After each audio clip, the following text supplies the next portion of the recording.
So in May of 2025, the comedy streaming platform Dropout announced that it would be raising its price from $5.99 to $6.99. But instead of sending a simple email, CEO Sam Reich made a short video explaining the price hike. Higher prices simply means that we can spend more on shows, the infrastructure to support those shows, and treating our people even better. In it, he made it clear that active subscribers could keep paying their $5.99 fee, and only new subscribers were going to be paying the new higher rate. And that day, Dropout had tons of subscribers canceling their membership, only to immediately resubscribe at the higher price point. When have you heard of customers voluntarily paying more? Like, clearly Dropout is doing something right. By October of 2025, the platform reached 1 million subscribers, putting it roughly on par with things like Shudder and Acorn. And sure, Netflix's 300 million plus subscribers make that sound a little paltry, but Netflix, remember, is a massive corporation. Dropout employs like 40 people. It's privately owned, and it produces most of its own content. And it's especially impressive considering that it puts D&D, improv, and game shows front and center, shows that are historically pretty difficult to film. Let's talk about Dropout and how it built one of the most loyal audiences on the internet. For this video, I chatted with improv legend Will Hines to learn a little bit more about the current state of improv. You'll see him pop up throughout the video. I also couldn't have made this video without the work of a ton of great journalists and writers. All of my sources are linked in the description below. And while you're down there, subscribe, give it a little like. These videos are fun, but they are a lot of work. So let's get started. Chapter 1, College Humor. Before we get into Dropout, we need to talk a little bit about Dropout's frattier older brother, College Humor. If you're a millennial, you probably remember College Humor. For the young ones in the room, College Humor started as a website in 1999. It was made by two friends, Josh Abramson and Ricky Van Veen, when they were freshmen in college. College Humor, the website, was a place to share jokes and links and dumb photos, you know, the type of stuff that Y2K college kids were otherwise just sort of emailing around. Some of it was College Humor's own content. A lot of it was submission-based. For the first few years, you know, it was a lot of like topless women and beer and car crashes, and I'm sure a million jokes that are problematic by today's standards.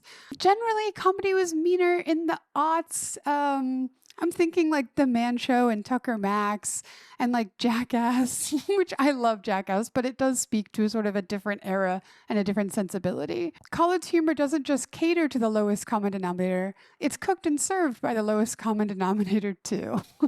Like pretty savage burn, right? Okay, New Yorker.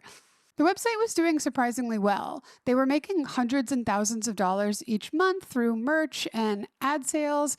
By 2005, though, YouTube was founded, and maybe the guys saw the writing on the wall, because in August of 2006, they sold College Humor and its subsidiaries to a huge media company called IAC, and they sold it for around $20 million, which is not bad. And at that time, a fella named Sam Reich, who was just 22 at the time, was hired to run the team creating videos for College Humor. Over the next couple of years, College Humor became more known for its funny sketches, music videos, and parodies on YouTube.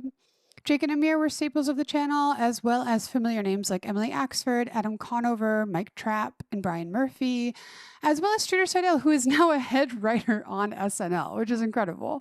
My favorite videos from this era are definitely the Brennan Lee Mulligan CEO videos. Those are really sweetly nostalgic for me. Good morning, America. I'm Jonathan Floor, CEO of MoviePass. Remember when people were eating Tide Pods? Like, that's just, what a time. You gotta stop eating the Tide Pods, okay? The Tide Pods are soap, and that's not food.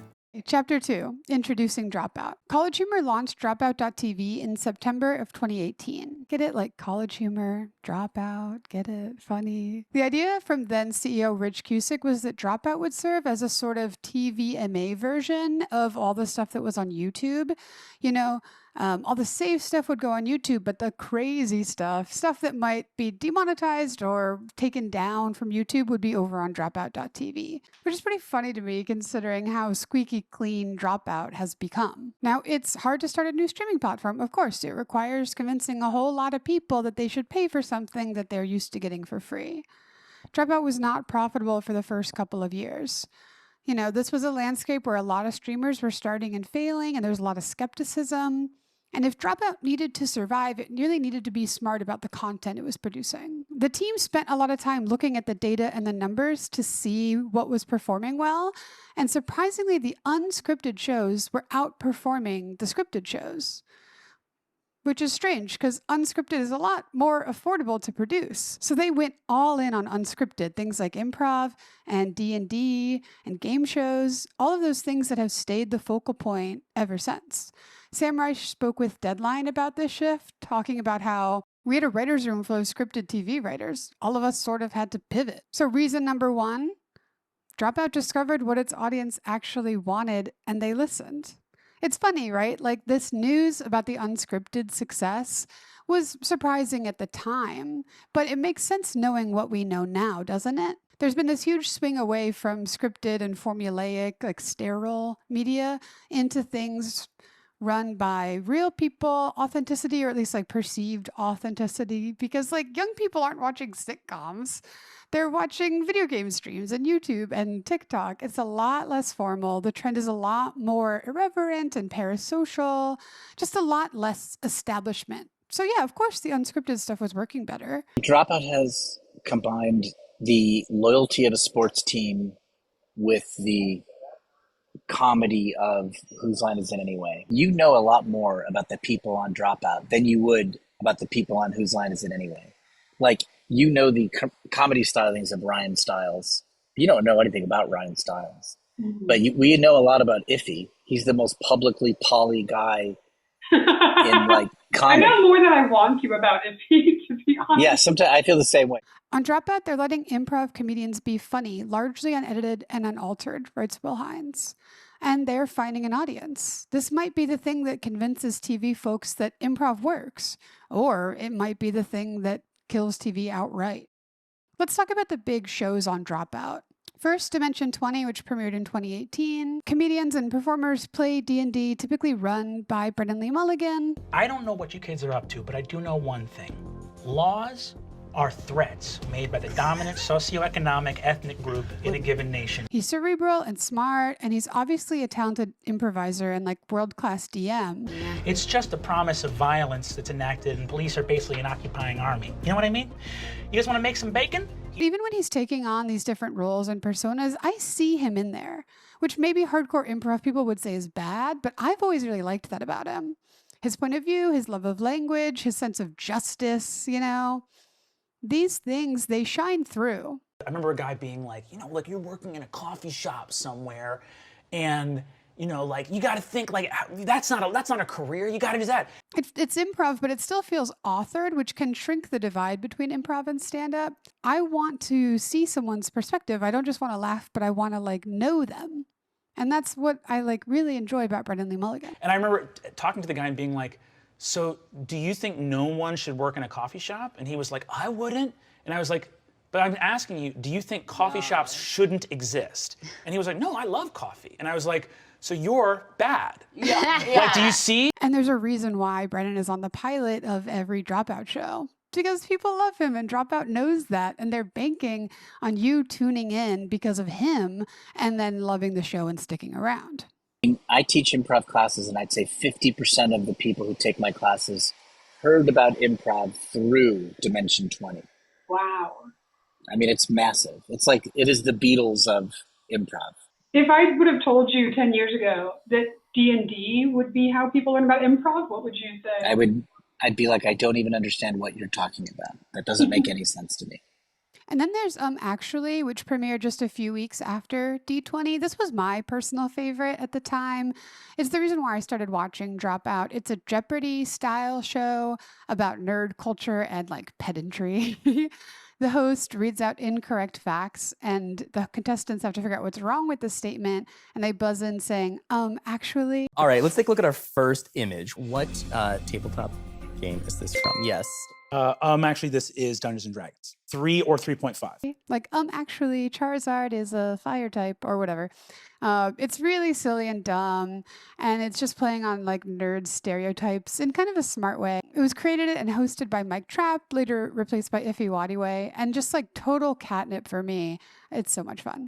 I'm like one part impressed and one part embarrassed. It's like, I cannot imagine this. The way my brain is working right now is like, I'm like jealous and also like, all right, man. And then the other huge big show, which came out about a year after D20 and actually, is Game Changer. Game Changer is a game show hosted by Sam Reich. Essentially, it's a game show where every episode is like the show of a new game show, like a fake imaginary game show. Now, you all understand how the game works. No, Yes. not at all. Oh, you know? The game changes on you, Sam. So the idea is that the contestants don't know the rules of the premise, they don't know what they're doing, and the game is them trying to figure out what the show is. Does that make sense? What you don't know is that I know, we all have names. I know. Personally, I'm a bit of a Game Changer skeptic. It doesn't totally work for me. Maybe it's a little too like overstimulating for my slow brain. If there's an episode that you love that you think I might like, can you comment it down below? Because I'm like trying, but it hasn't clicked for me yet. So what do these shows have in common? Yes, they're unscripted, but they are also big, loud, colorful, and nerdy. We forget, but the 2010s was the decade of the nerd. I mean, Marvel movies, alt comedy takeover, calling each other hipsters. You could really make the argument that Dropout is kind of the natural evolution of the 2010s Chris Hardwick nerd culture thing, with, of course, this sort of like cracked BuzzFeed Funny or Die corner of YouTube. Man, the way me and all my friends wanted to work at BuzzFeed in 2012.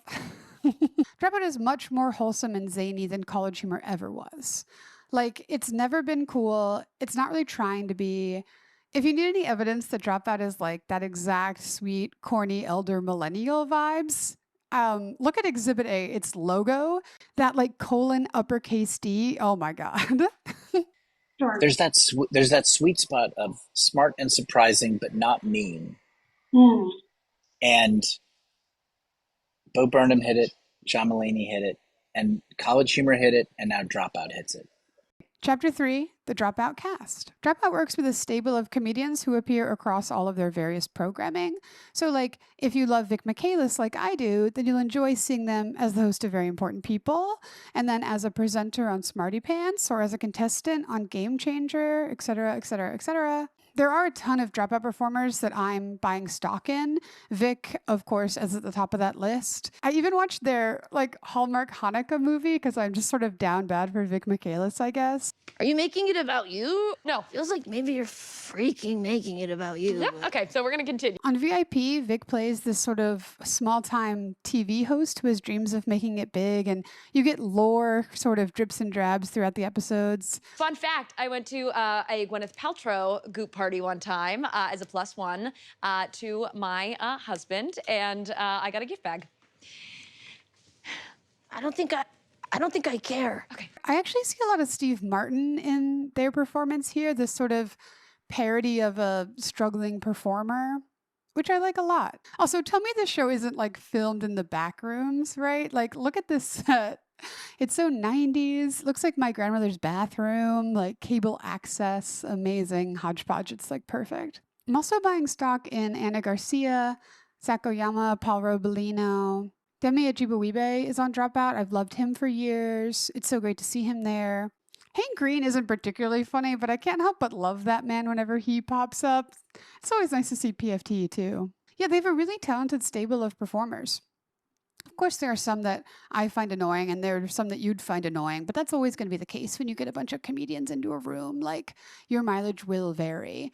I'm going to be classy, and I'm not going to say which ones I don't like. The point is, Dropout's hoping you'll have enough favorites that you keep coming back. Sam Reich told the LA Times that Dropout has been called a friendship simulator, which I definitely see, right? Because it's not only about liking one comedian or another. It's the whole gestalt. It's the way they all interact. Like, maybe you like the way Sam plays off of Brennan, or you like these comedians' friendships. Maybe there's like two that you ship, or you love this like trio of friends or whatever. But that's like a huge part of the juice, is all those relationships. Their relationships to each other and your relationships to them. Dropout can sometimes feel like being in the midst of a large family gathering, wrote one Reddit user. Which leads me to reason number 2 Dropout has been so successful. It's not just about the jokes, it's about the people. In 2018, Jesse David Fox wrote an article for Vulture called "I Watch Saturday Night Live Like It's a Sport, and You Should Too." His argument is simple. Some comedy, things like SNL, I'd also say improv, can be enjoyed the same way people enjoy sports. You root for the team, you watch their chemistry, you celebrate big wins, you forgive their bad nights, and the fun comes from watching talented people work together and be good at their jobs, and you see what happens. They let you become familiar with the personalities. Like if you watch Game Change on a regular basis, you start to learn, this is what Jacob Wysocki is like. This is what Lou Wilson's like. This is what Jess McKenna's like, or Vic Michaelis. Like you become attached to the personalities in the same way that a fan of a sports team becomes a fan of the players. And it really is about the people, right? Like when there's a new season of Taskmaster, the first couple episodes never really make me laugh that hard. But then by episode like 6 or 7, I'm laughing more, I'm more engaged. And it's not that the tasks have gotten funnier or better. It's just that I've gotten to know these people and their voices as comedians and performers. It does sort of beg the question though, are these people funny or are they just likable? And does it matter? The article is smart, and it's a pretty convincing argument. You're not just waiting for the jokes, you're rooting for the jokes. That's a big difference. And Dropout gives the comedians time and space to be themselves, to showcase their personalities, and to connect with the audience.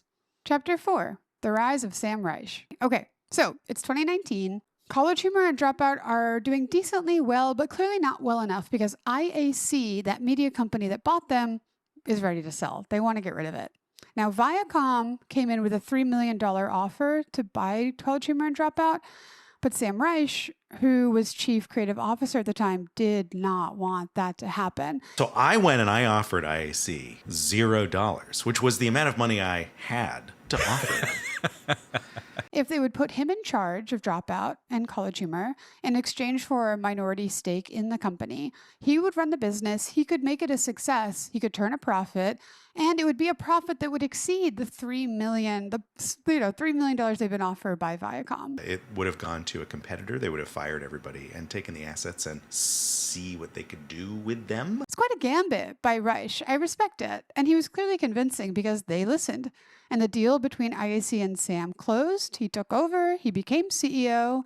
And in that transition, the 105 people that had been on staff was slashed to 7.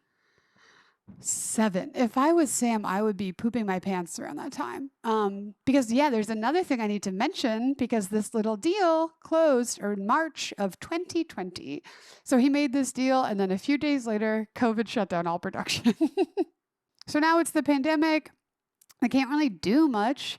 There were some remote episodes. I remember remote episodes of Actually. Let's take a look at that next Martian. Brennan. This is a young Charles Entertainment Cheese. At this time, Sam was posting clips of things on TikTok, and they were blowing up hundreds and thousands of views. Their content is really well suited for short form.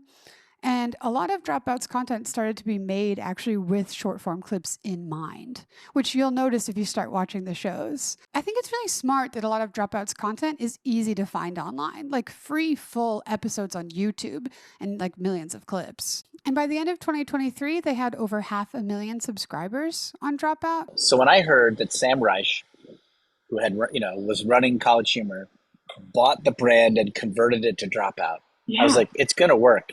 He's the only guy who made money on the internet before. 2023, I also have to say, is the year they made the choice to retire all CollegeHumor branding. Rest in power, CollegeHumor. So let's talk about money for a second. Comedians used to be able to survive on residuals, which are union negotiated payments when a TV show is re-aired beyond its original release or run.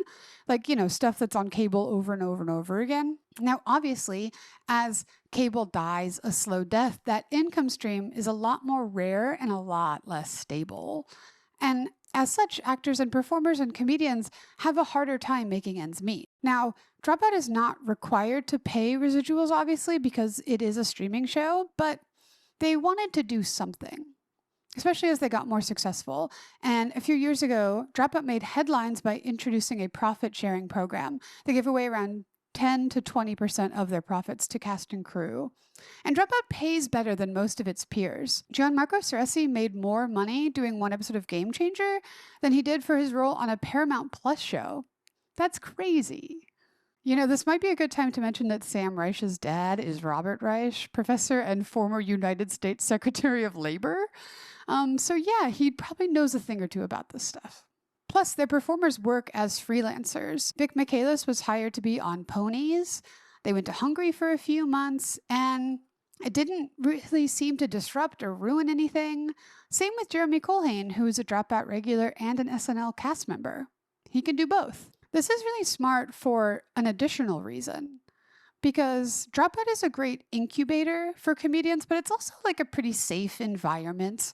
And the more comedians can go out to different spaces, try different things, the more they can learn and sharpen their tools and their skills and become better and funnier.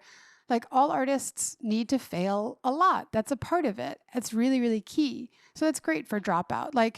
Whatever you think about Dropout, no matter if you think it's funny or not, you have to respect their business model and the fair way that they treat their performers. For the record, I would not have done that deal purely sentimentally. I did it because I really believed in the business case. They have 2 sound stages in Silver Lake that they use. They only shoot 8-hour days, not 12 like a lot of TV shows.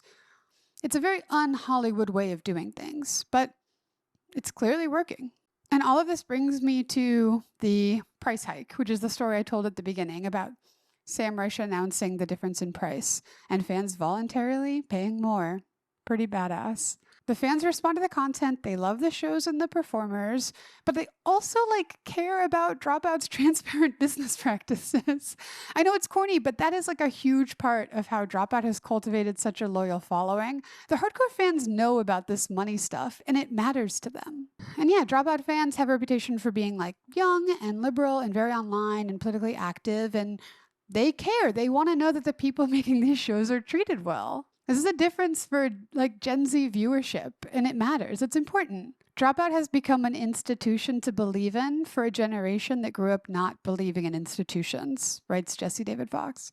Which brings me to my third big point about how Dropout managed to be so successful through kindness and transparency. They built trust with their cast and their crew and their audience. My favorite show on Dropout is a show called Smarty Pants. It's not as viral as some of the others, but I think it's really special. It's created by Paul Robolino and hosted by Rika Shankar. On the show, comedians make PowerPoint presentations. That's kind of it. Is that true? I think so. Sometimes they're arguments or theories. Sometimes they're deep dives. No thank you, the ocean. We don't know what's in there, and we shouldn't find out. It's a show where you can really get a sense of a performer's personality and comic point of view. The audience is just the other performers, so there's good riffing and questions and such. Now, first of all, I don't mean to brag, but I am gay. So Smarty Pants is a slower pace. It's cozy. It has a nice, autumnal collegiate setting. It's just a big blank canvas for these comedians, which is rad. I love Katie's presentation on eggs. It's totally her and strange. Zach Reno's one about the ocean is one of the funniest things I've seen in a long time. Dangerous? The ocean kills millions of people per period of time. That's